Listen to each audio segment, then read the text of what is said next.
You know I love to travel, but right now we're stuck at home. Granted, a house on the water is not a punishment, but when a trip to the grocery store feels like a thrill, I shake my head. Your father and I have been all over the world and it's been great, but I'm not ready to give up seeing more. Every day I get emails about cruising. Every day the mailman brings catalogs, travel catalogs. Today, I went into the safe just to check my passport wasn't expired. Oh, yesterday I was at the Apple store. Your father's iPad battery loses power quickly, so I think we'll get a new one. Battery, that is. Several $100s later, we're the proud owners of a new iPad. Because, as the young Apple man says, yours is a vintage model. We can't replace it. 2014, and it's vintage. I'm sure they'll fix it. Sell it to some poor sod in a foreign country. I'm also sure he thought I was vintage. Most of my days are taken up with doctor appointments and other medical things. Not mine. Mr. Smartass, aka your father, keeps changing doctors when I'm not in the room. So instead of 2 appointments, it's now 3. And try to keep up with his medicines. Oh, the doctor tells him at his age, he's lucky he doesn't take very many. 7 prescriptions, assorted vitamins, prescription eye drops, and skin cream. And you know who has to keep track of them. Go and fetch them from the pharmacy. Yeah. And the clothes. I have almost given up trying to keep his shelves neat. A shirt goes on. It's not quite right. Off it goes, back onto the shelf in a ball. He's getting ready to go to the dermatologist today. He's dressing 2 hours early because, don't you know, you have to dress up for the doctor. Where are his black pants? They're not on the shelf.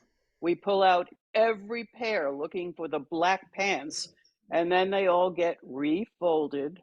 No black pants. And he must have the black ones. Then a lump under his pile of shorts. The magic black pants appear. He doesn't seem to see the wrinkles anymore, so that's a plus. I've become the closet keeper. Not now. Oh, he just trotted into the room to ask if I was ready to go. We set our departure time not 15 minutes ago. I will not go an hour and 10 minutes ahead to sit in a cold office with a mask on. I'm not that flexible. This is not easy. You're in Virginia, and your brother, who lives 20 minutes away, hasn't called in months. Months.